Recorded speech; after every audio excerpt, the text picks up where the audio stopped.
इस कथा को जो भी श्रद्धा से सुनेगा, उसके जीवन में भक्ति का दीप प्रज्वलित होगा। उसके सभी कष्ट मिटेंगे और माँ दुर्गा की कृपा सदा बनी रहेगी। स्वामी, देखिए ना, नवरात्रि का पर्व कितना पवित्र और मंगलमय है। हर कोई अपनी शक्ति और श्रद्धा के अनुसार माँ दुर्गा की पूजा कर रहा है।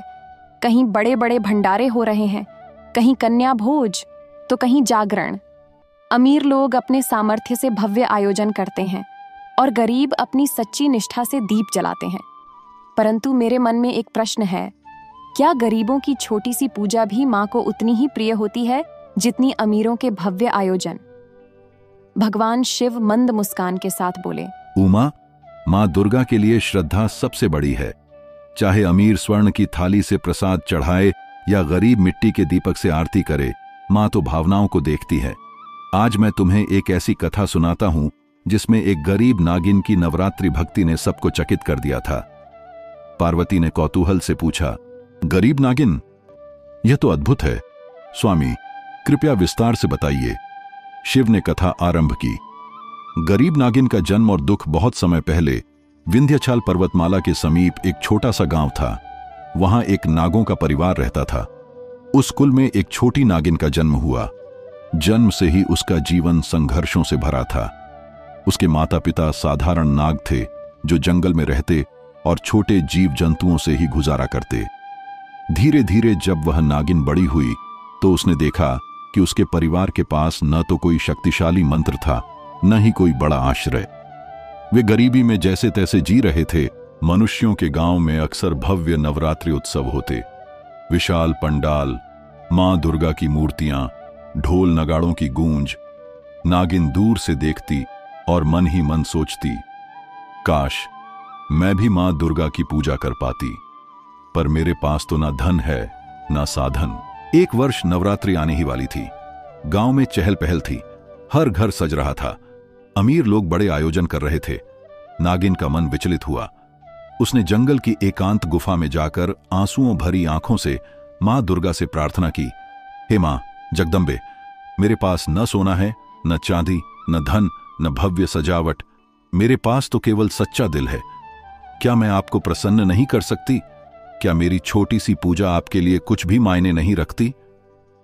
तभी एक हल्की सी मंद पवन चली और नागिन को लगा मानो मां ने उसके मन की बात सुन ली हो। उसने निश्चय किया कि चाहे जैसे भी हो, वह नवरात्रि के 9 दिनों तक व्रत रखेगी और मां को प्रसन्न करेगी। नवरात्रि के पहले दिन नागिन ने जंगल से कुछ फूल तोड़े, थोड़ी मिट्टी से एक छोटा दीप बनाया और नदी का स्वच्छ जल लाकर एक छोटे पत्थर पर मां दुर्गा का स्वरूप स्थापित किया। उसने प्रणाम करके कहा, मां, यह मेरा संकल्प है। मैं 9 दिनों तक केवल पानी पीकर आपका व्रत करूंगी।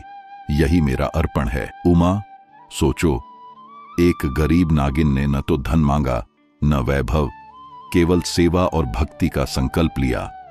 यही सच्ची आराधना है। दूसरे दिन से नागिन ने व्रत आरंभ किया। भूख से उसका शरीर कमजोर होने लगा, परंतु उसकी आत्मा प्रबल थी। गांव वाले उस पर हंसते, अरे, यह गरीब नागिन भी मां की पूजा करेगी, इसके पास है ही क्या?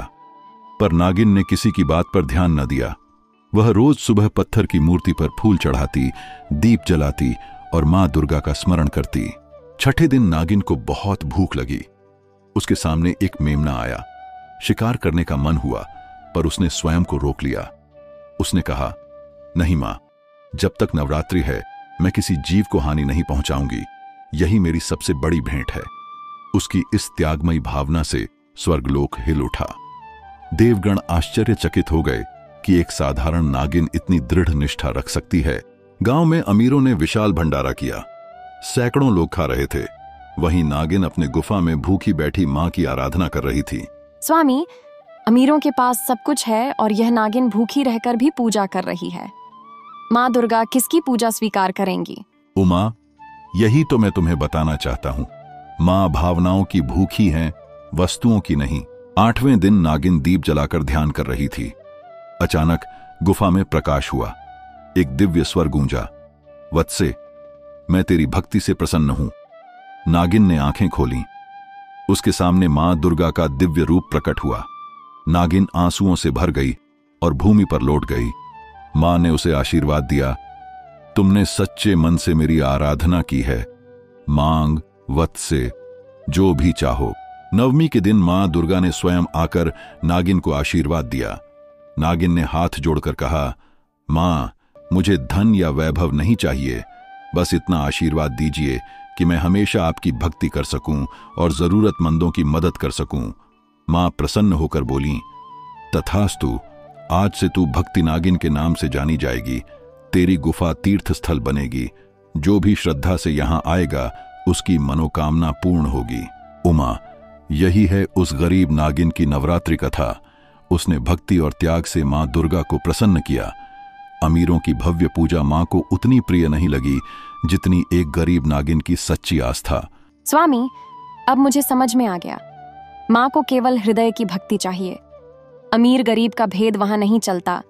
यह कथा मानव मात्र के लिए प्रेरणा है। सही कहा देवी।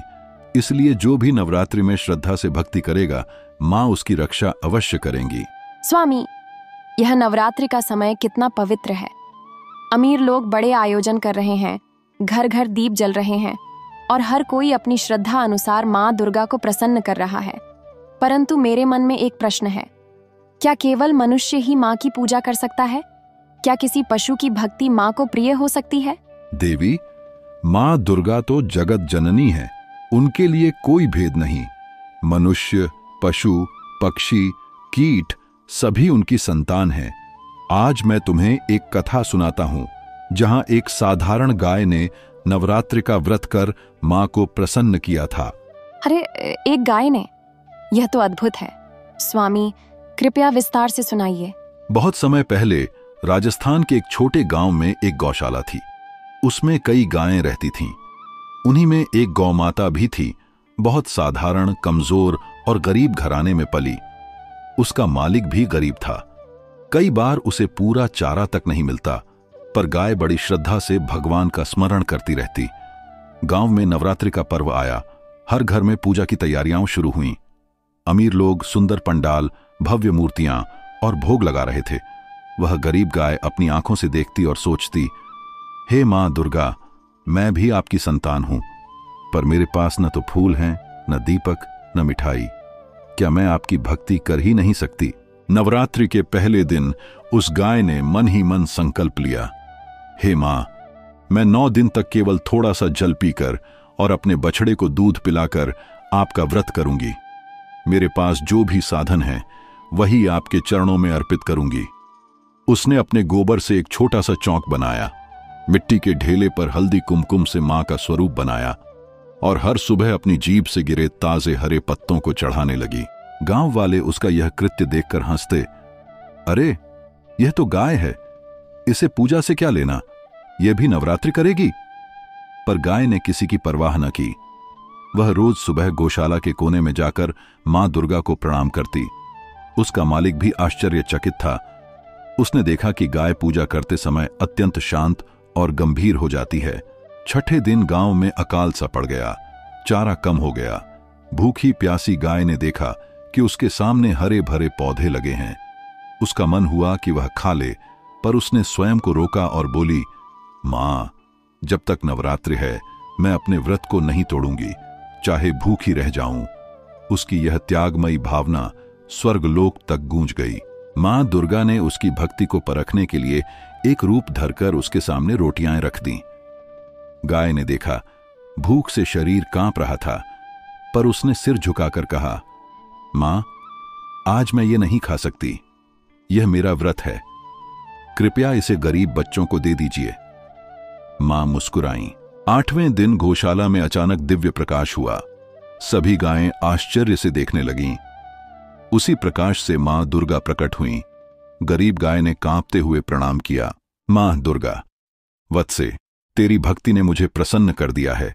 तूने भूख प्यास सहकर भी सच्चे मन से पूजा की। मांग जो चाहती है। गाय की आंखों से आंसू बह निकले। उसने कहा, मां, मुझे अपने लिए कुछ नहीं चाहिए, बस इतना आशीर्वाद दीजिए कि मेरा दूध हमेशा जरूरतमंदों को तृप्त करे और मैं सदा आपकी सेवा करती रहूं। नवमी के दिन मां ने आशीर्वाद दिया, आज से तू पवित्र गौ माता के नाम से जानी जाएगी। तेरे दूध से रोगी स्वस्थ होंगे गरीबों का पेट भरेगा और हर भक्त तेरा सम्मान करेगा। तेरे नाम से यह गौशाला तीर्थ बनेगी। उमा, यही है उस गाय की नवरात्रि कथा जिसने सच्चे मन से मां को प्रसन्न किया। अमीरों की भव्य पूजा से अधिक मां को उस गाय का त्याग और भक्ति प्रिय लगी। स्वामी, अब मुझे झात हो गया कि मां केवल श्रद्धा को देखती है। चाहे मनुष्य हो या पशु, भक्ति सच्ची होनी चाहिए। यह कथा हर जीव को प्रेरणा देती है। सही कहा देवी। जो भी इस कथा को श्रद्धा से सुनेगा, उसके जीवन में मां दुर्गा की कृपा सदा बनी रहेगी।